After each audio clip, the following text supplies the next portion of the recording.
Hello, and welcome to this week's Top 5. It is the week of April 6th, 2017. I'm Christina Rees. And I'm Brandon Zech. And we are counting down the top 5 art events in Texas this week.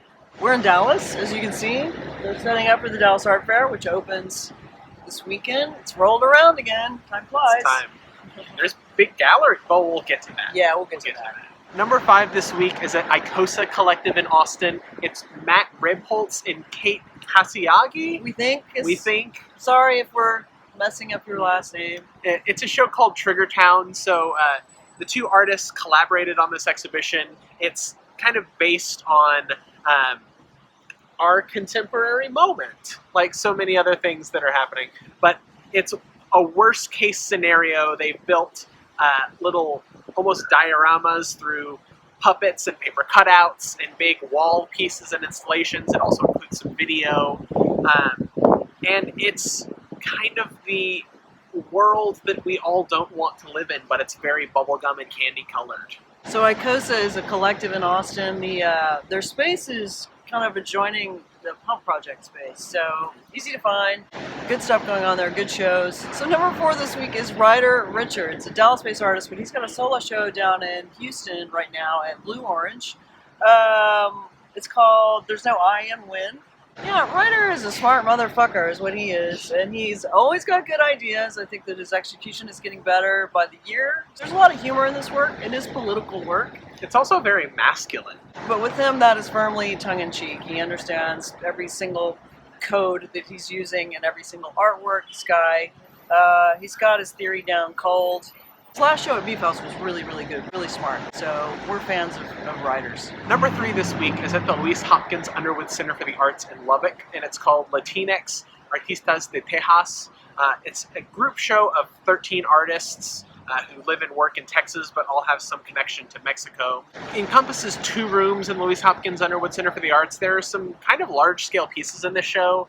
It's been in the works for a number of years now. We kind of saw a little preview and model of what the gallery would look like when we were up in the Panhandle, and it looks really great. It's opening in conjunction with the First Friday Art Trail in Lubbock, which is always a big deal over there by Luis Hopkins and the Casp Studios. It has some familiar names, Dario Robledo, Richard Armendariz, Kathy Vargas. Mm-hmm. And some newcomers as well. The curator of the show was out scouting around and fell in love with some newbies. So number 2 this week this was part of our spring preview. I picked it for spring preview. It's Bolton Tyler at the Amon Carter Museum of Art. And you saw it today or yesterday, and you are still talking about it. It's great. So the majority of the show are all of these etchings that Bolton Tyler made at SMU in the early 70s, mostly 70, 71.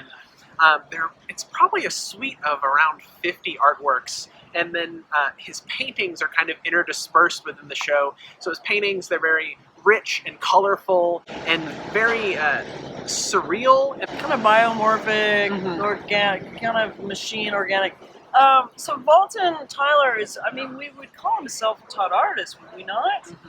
He lives in Garland, Texas. Valley House Gallery has been showing him for years. They've been championing him for years. He's got this show at the Amon Carter, and I guarantee you that he's the only artist out of Garland, Texas, who's ever had a major retrospective at a big American museum. So, number 1 this week. Surprise, surprise, it's the Dallas Art Fair. This makes number 1 probably every year. What year are we in? We're like in the 8th year or something like that. You know, it's still in the Fig Building, which is where it started. I don't think that that's going to happen for much longer. It's kind of outgrown it. This year was a big, made headlines because Gagosian is here, and Layman Maupin is here, and Simon Lee is here.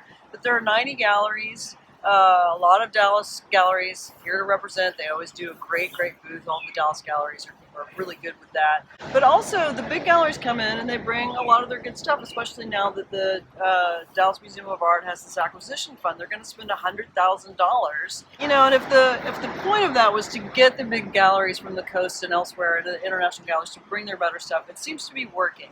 I think this is the best art fair in Texas. It's the most cohesive. It's the most organized, the most polished. It has a good intimate feel. I don't know what it'll be like when it moves to new grounds, but there's a lot of events happening in and around Dallas this entire week. Check our listings. There's stuff happening everywhere in conjunction with the Dallas Art Fair. It's really, really grown. I would say the last 3 years, it's it's exploded. All right, so if you're in Dallas this week, we'll see you out and about. If you're elsewhere in Texas, still go see some art. Go see some art.